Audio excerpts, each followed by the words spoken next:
Hello and welcome to the Malloy Playoff Preview. My name is Robert Goldberg and today I'm here with women's lacrosse player Megan Rugolo. Megan, thank you for sitting down with me. Thank you for having me. This is your second season at Malloy, but first year underneath head coach Emily Pepe. What was her message to you guys at the beginning of the season? Yeah, so at the beginning of the season, we really all had a team meeting. We sat down, she introduced herself, we got to meet her, and she asked us what we wanted, and all of us said we wanted a ring this year. We really wanted to make it to that championship game, and here we are, a bunch of games later, finally in that position to get that ring, and we just got to prove ourselves. So she was very motivational, definitely wanted us to do well this season. So at the beginning of the season, you guys started off 0-3, but you played two nationally ranked opponents. What was the most important aspect of playing those opponents that early in the season? Yeah, so we had a tough start to our season. Those teams were definitely challenging to play. We played some of our best lacrosse against those teams, although the score doesn't really reflect how we play. They are nationally ranked. Pace now sits second in the nation in D2, so we know it was a challenging game, but it really made us realize what we could become and how we could change as a team and get those wins. So after that 0-3 start, you guys run off 11 straight victories. What was going right for you guys as a team as a whole as you won a program record 11 in a row?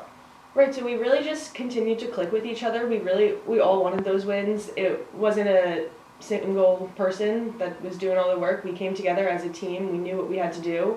We worked really fluently on offense, defense, stopped so many goals. They really had an outstanding show, and it really made it easy to get that streak.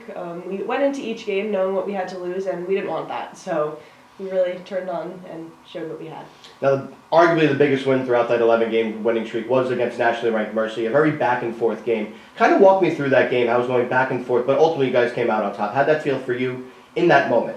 Right, so throughout that whole game, Mercy was up. I think at one point there was a 4 or 5 goal difference. Mercy was up. A lot of us, we didn't want to get in our heads. We didn't want to show them that we were nervous.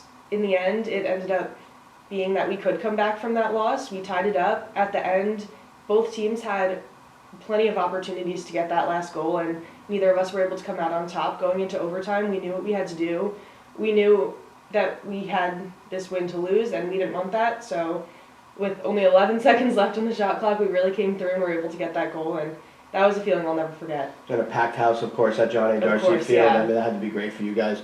You guys then play Roberts Wesleyan a week later. It's a very similar game, back and forth. You guys lost in triple overtime, but a very tough opponent. You guys will see them in the first round this upcoming week. What has to change for you guys to come out on top and go to the ECC final? So throughout the whole Roberts game, we definitely played a very back and forth game. At each quarter was tied for goals. No team was able to come up on top after the end of a quarter, a half, anything. So I think going into it this time, we really need to turn it on really quick, get that lead going, and be able to keep it and maintain it through the game so that we don't have to go into overtimes again, because at the end of 3 overtimes, a lot of us were really tired, and we're going to come out on top, and we're going to do it early this time. All right, Megan, thank you for sitting down with me. This was the Malloy Playoff Preview. And Megan, good luck this weekend against Roberts. Thank you so much for having me.